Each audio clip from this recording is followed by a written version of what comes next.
샬롬, 창세기 강의 157번째 찬양함으로 시작하겠습니다. 하늘을 바라보라. 하늘을 바라보라. 드넓은 저 바다도 온 세상 지으신 주님의 솜씨라. 먹구름이 다가와 태양을 가려도 만물을 주관하시는 주님의 솜씨라. 모두 고개를 들고 어두운 마음을 열어 크신 주님의 능력을 바라보라. 너와 나 지으신 주의 놀라운 손길, 우리 다 함께 주를 찬양해.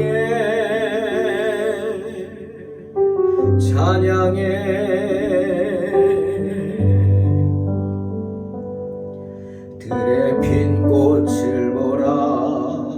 하늘을 나는 새도 만물을 지으신 주님의 솜씨라. 눈보라가 닥쳐와 온 땅을 덮어도 만물을 주관하시는 주님의 섭리라. 모두 고개를 들고 어두운 마음을 열어 크신 주님의 능력을 바라보라. 너와 나 지으신 주의 놀라운 손길, 우리 다 함께 주를 찬양해.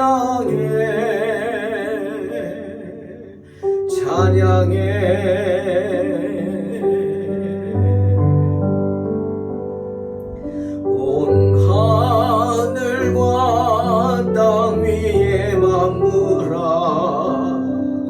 겸손히 무릎 꿇고 주의 위엄 앞에 경배하라.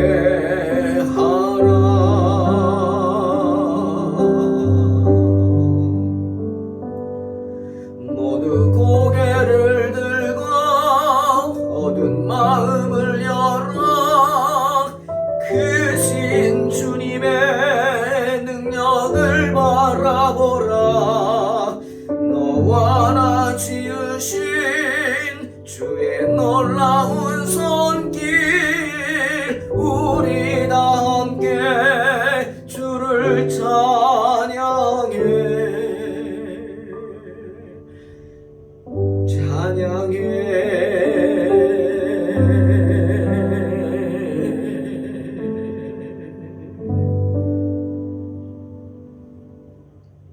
아멘. 주님을 찬양합니다.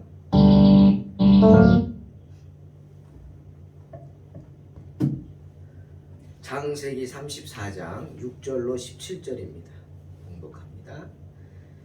세겜의 아버지 하몰은 야곱에게 말하러 왔으며 야곱의 아들들은 들에서 이를 듣고 돌아와서 그들 모두가 근심하고 심히 노하였으니 이는 세겜이 야곱의 딸을 강간하여 이스라엘에게 부끄러운 일 곧 행하지 못할 일을 행하였음이더라.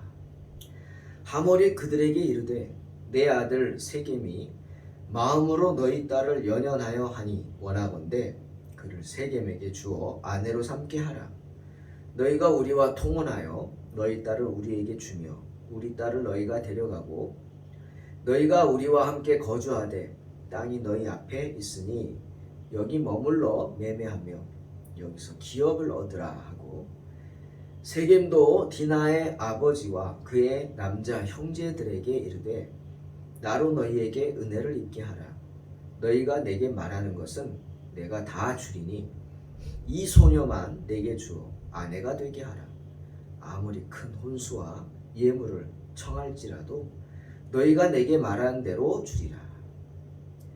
야곱의 아들들이 세겜과 그의 아버지 하몰에게 속여 대답하였으니 이는 세겜이 그 누이 디나를 더럽혔음이라. 야곱의 아들들이 그들에게 말하되 우리는 그리하지 못하겠노라.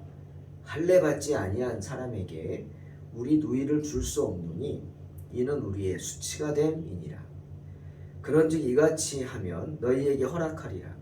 만일 너희 중 남자가 다 할례를 받고 우리같이 되면 우리 딸을 너희에게 주며 너희 딸을 우리가 데려오며 너희와 함께 거주하여 한 민족이 되려니와 너희가 만일 우리 말을 듣지 아니하고 할례를 받지 아니하면 우리는 곧 우리 딸을 데리고 가리라.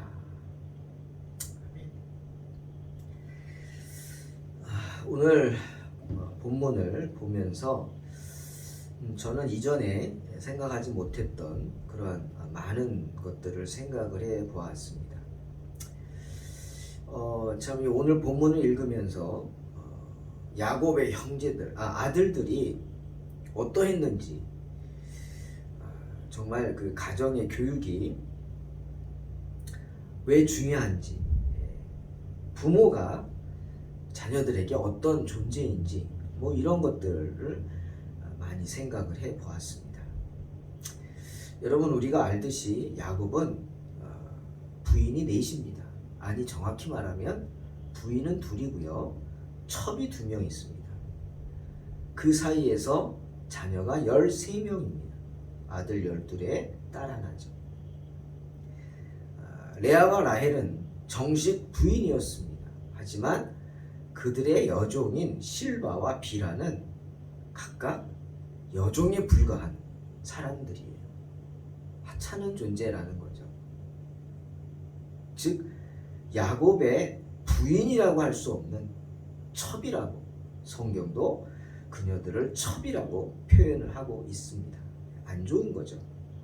그런데 그 첩들도 아들들을 낳았습니다. 라헬의 여종인 빌하는 단과 납달리를 낳았고 레아의 여종 실바는 갓과 아셀을 낳았습니다.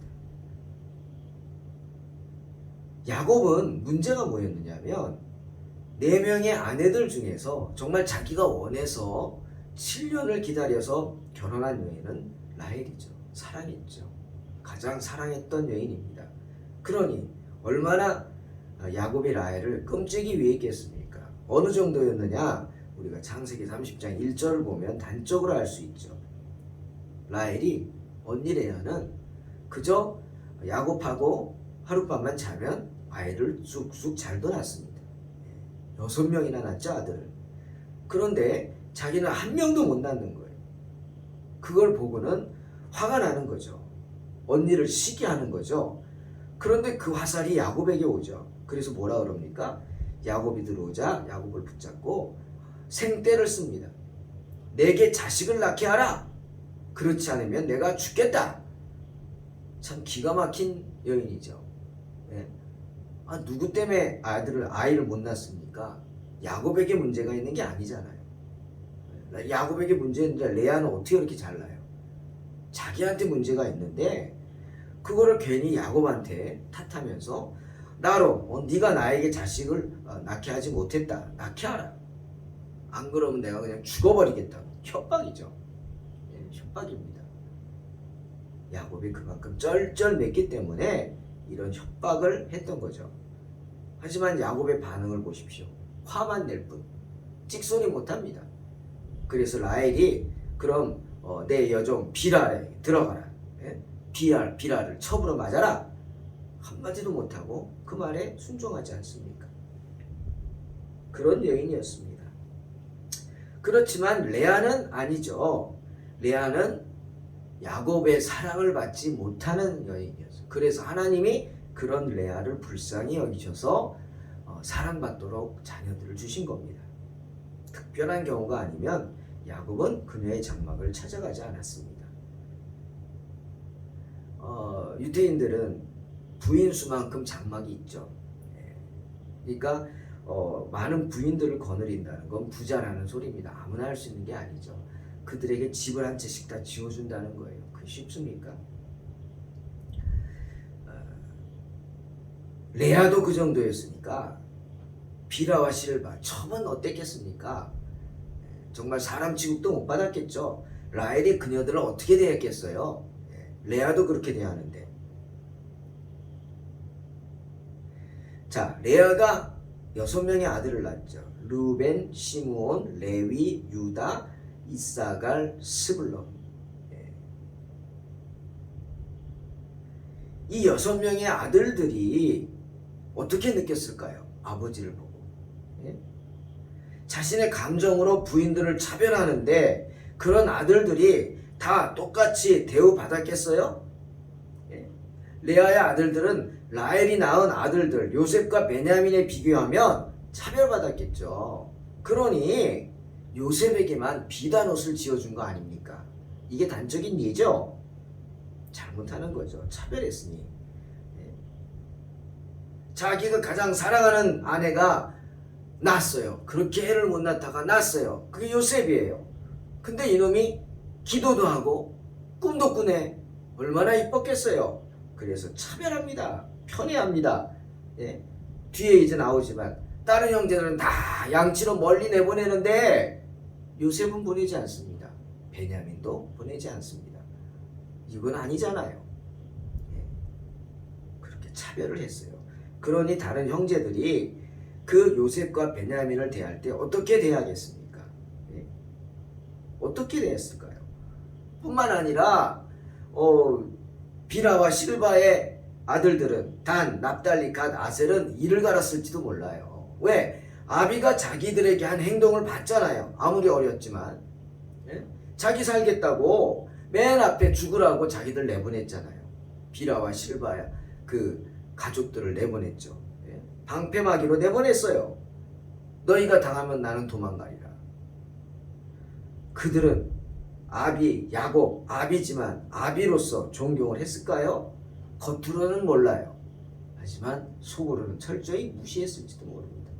기다렸겠죠. 내가 클 때까지. 정말 미성년자 할 때는 말을 들어야 되니까 꾹 참고 있다가 클 때까지. 근데 지금은 컸어요. 혈기왕성한 20대예요. 후반.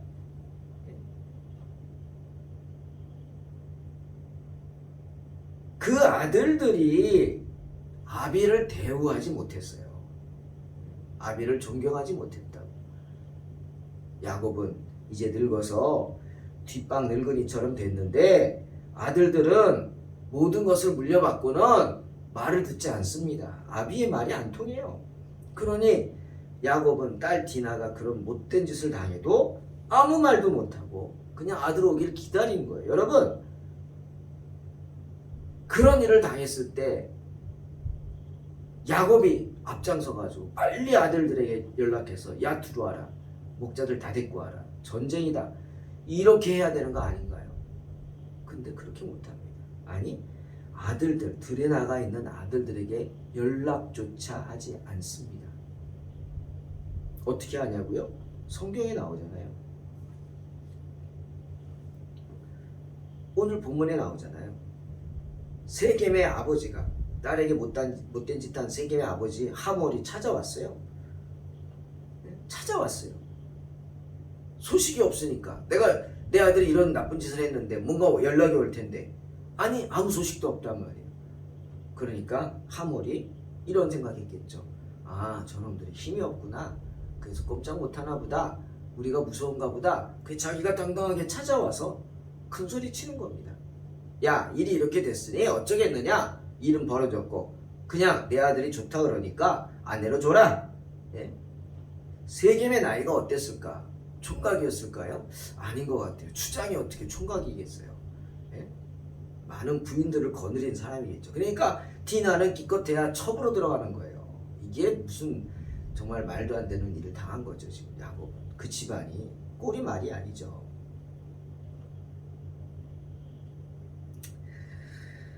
야곱이 후에 바로 앞에 섰을 때 바로에게 그런 말하죠.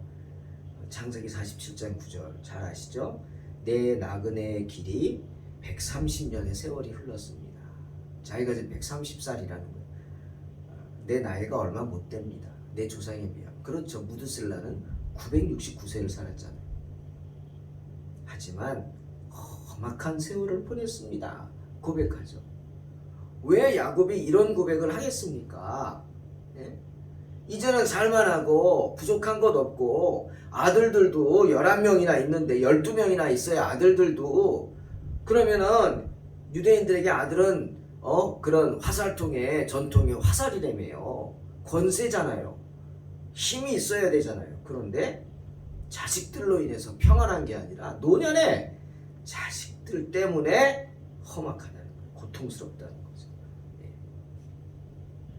오늘 이 디나의 사건을 통해서 우리는 야곱이 왜 고통스러운지, 왜 험악한 세월을 보냈다고 했는지 알 것 같아요.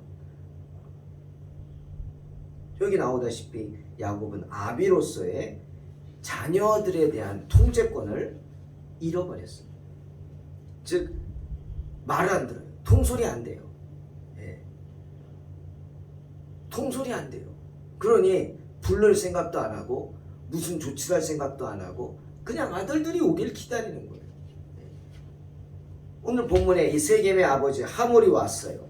그러니까 야곱이 뭐합니까? 자기가 알아서 협상을 하고 뭐 하는 게 아니라 아무것도 못하고 아들들을 부릅니다. 그제서야 아들들에게 통보하죠. 그러니 아들들이 그냥 흥분하고 놀래가지고 득달같이 달려오지 않습니까? 예? 아들 눈치를 보고 야곱은 아무것도 결정하지 못한 채 누굽니까? 세겜의 아버지 하몰을 아들들에게 떠넘긴 겁니다. 예? 우리 아들들하고 얘기하라고. 예? 아들들하고 얘기하라고. 자, 아들들이 달려와서 성경 보니까 7절에 디나가 이방인에게 세겜에게 하몰의 아들 세겜에게 강간을 당했다. 더럽혀졌다. 소식을 듣고는 무지무지하게 분노했죠. 네, 무지무지하게 분노했죠. 특히 레아의 아들들 6명이 자기 친동생이니까 더 분노했을 겁니다. 당연하죠. 그런데 분노한 이유를 7절에 이렇게 말합니다. 이는 세겜이 야곱의 딸을 강간하여 이스라엘에게 부끄러운 일, 곧 행하지 못할 일을 행했기 때문이다. 여러분, 이 말 우리가 한번 깊이 들여다봐야 합니다. 여기서 이스라엘에게 부끄러운 일을 행했기 때문에 화가 났다는 거죠. 야곱의 아들들이 이스라엘에게 부끄러운 일이라고 번역됐어요.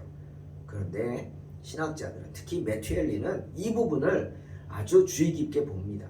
그 원어를 보면 이스라엘에게 부끄러운 일이라고 번역한 히브리 원어는 네바라라는 단어입니다. 근데 이 네바라는 부끄러움이라는 뜻도 있지만 그보다 더 많이 쓰여지는 의미는 어리석다는 거예요. 우리 성경은 이스라엘에게 부끄러운 일을 행해서 그랬다 하지만 원어나 다른 성경들은 뭐라 그럽니까? 이스라엘에게 어리석은 일을 행했기 때문이다. 이스라엘이 어리석은 일을 행했기 때문이다. 이렇게 번역하고 있어요. 여기서 이스라엘이 누굽니까? 디나죠. 디나가 어리석은 일을 행했어요. 그러니까 야곱의 아들들이 지금 화가 난 건 자기 여동생이 잘못돼가지고 몹짓을 당해서 그 아픔을, 동생의 아픔을 생각해서 분개한 것, 그것만이 아니라 더 큰 이유는 뭐냐? 여동생 디나 때문에. 디나가 잘못된 행실을 해서 자기 가문에 먹칠을 했다는 거예요. 명예를 더럽혔다는 거예요. 그래서 화가 난 거예요. 여러분, 이해되는 얘기 하나 할까요? 요즘 가끔 신문에 나오죠. 뉴스에. 중동에서, 이 중동, 지금 이 이스라엘에 있는 이 중동 사람들이 아비가 자기 딸을 잡아다가 막 채찍질합니다. 공개적으로 태형을 하죠. 그리고 어떤 사람은 잡아다가, 이슬람교죠, 잡아다가 공개적으로 화형을 시킵니다. 죽여버려요. 딸을, 친딸을. 이유가 뭐예요? 아비 말을 안 듣고 나가서 외간 남자하고 만났다는 거예요. 손을 잡았다. 커피를 마셨다. 외간 남자와 그게 들켜서. 예? 그 잡아다가 때리고 심지어는 몸에 휘발을 끼얹고 불질러서 태워 죽여버린다. 무섭죠? 그겁니다 지금. 왜 그래요? 우리 가문에 먹칠했다는 거예요. 자, 유대인들도 마찬가지입니다. 유대인들은 외부인들하고 이방인하고 함께하는 것, 밥도 같이 안 먹었잖아요. 베드로도 그랬잖아요. 이방인하고 같이 식사도 하지 않으려고 했죠. 왜? 그게 하나님이 싫어하는 거라고 생각했기 때문에. 이방인들하고 교류하다가는 그들의 그 우상을 숭배하는 그것들이 묻어와서 그 나쁜 것이 묻어와서 우리 모든 사람들에게 전염된다 생각했기 때문에 아예 끊어버리는 거예요.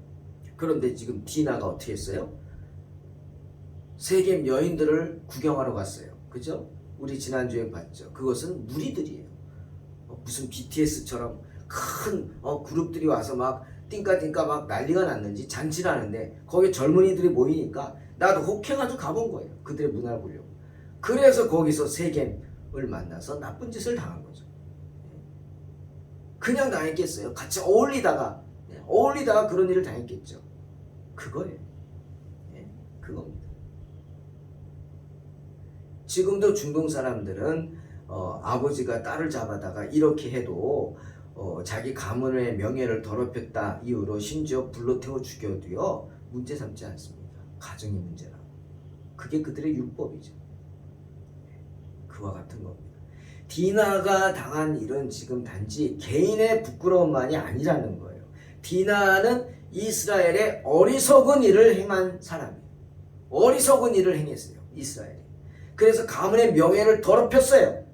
그 땅 여자들 보러 갔다. 이방 문화가 궁금하여 그들과 어울렸다. 그 사실 자체가 큰 어리석음이라 생각하고 부끄럽게 여긴 것입니다. 그래서 붕괴한 것이죠.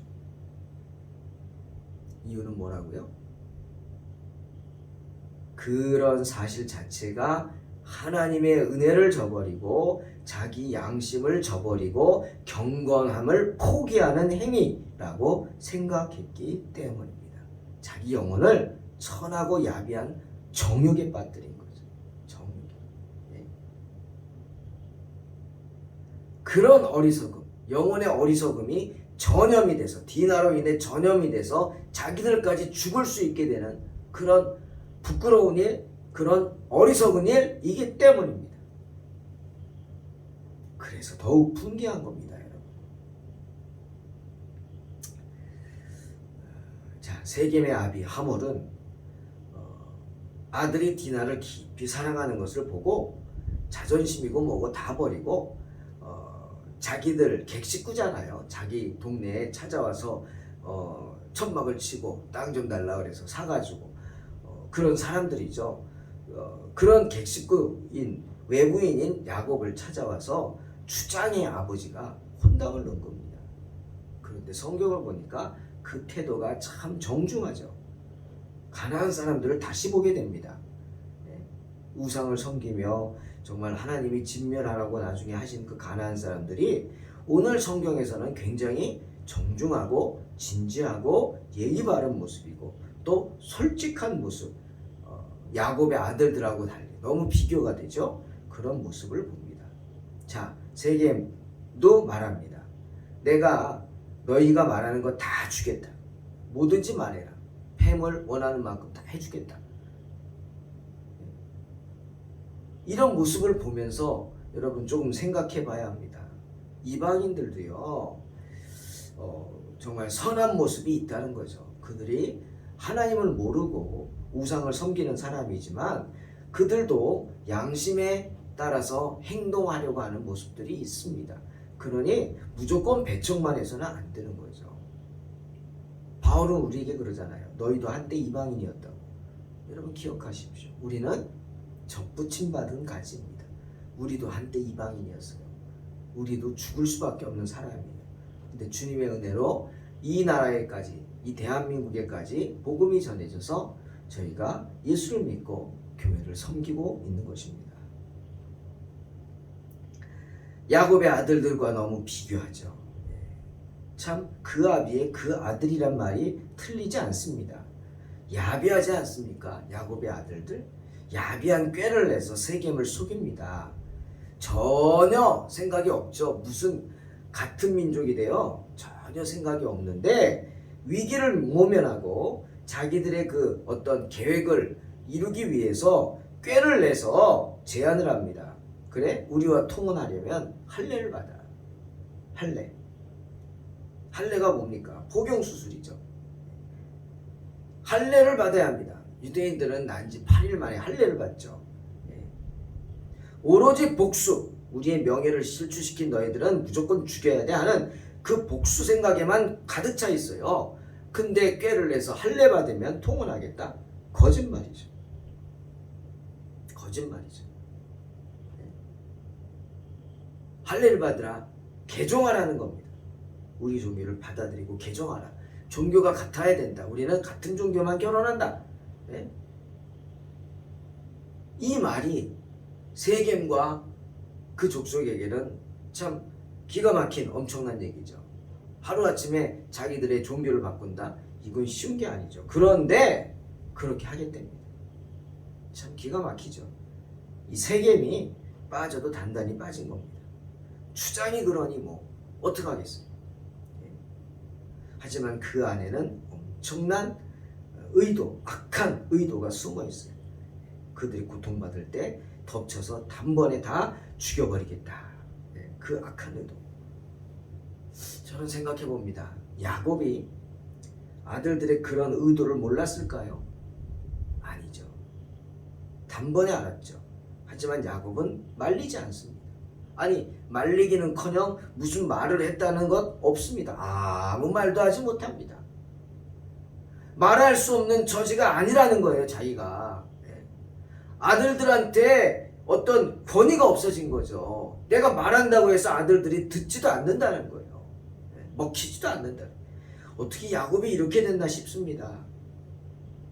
그리고 야곱은 그 사실을, 그 이야기를 듣는 순간 아마 가슴을 치면서 아파했을 겁니다.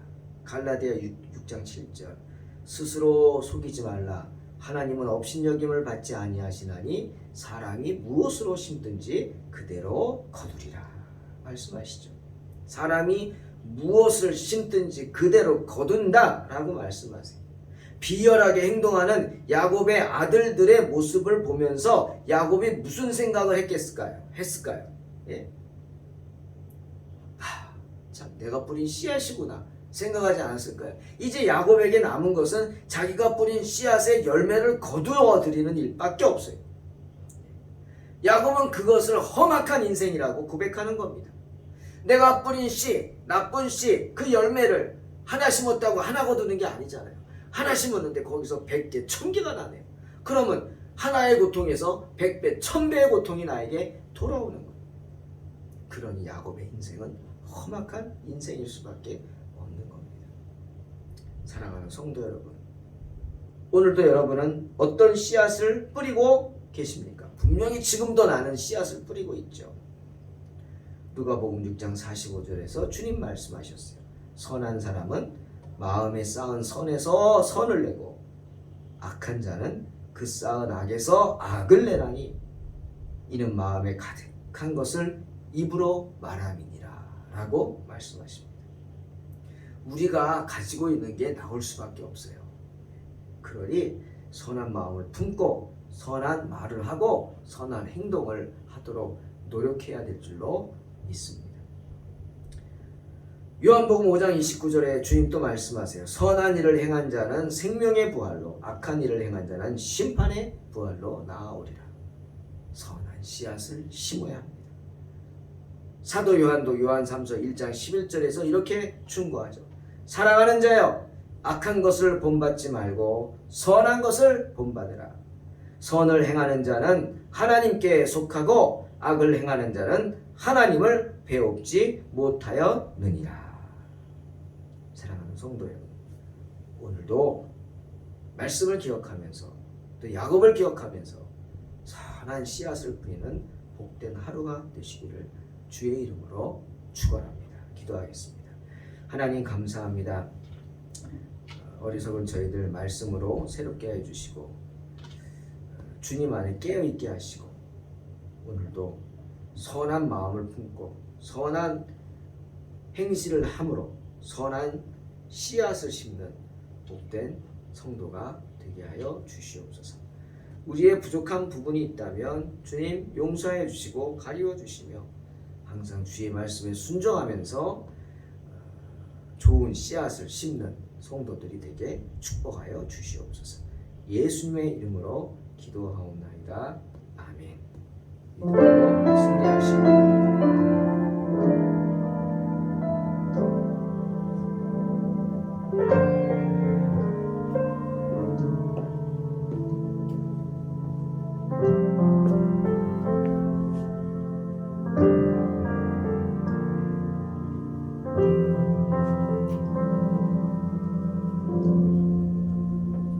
하늘을 바라보라 그 넓은 저 바다도 온 세상 지으신 주님의 솜씨라 먹구름이 다가와 태양을 가려도 만물을 주관하시는 주님의 섭리라. 고개를 들고 마음을 열어 크신 주님의 능력을 바라보라. 또 하나 지으신 주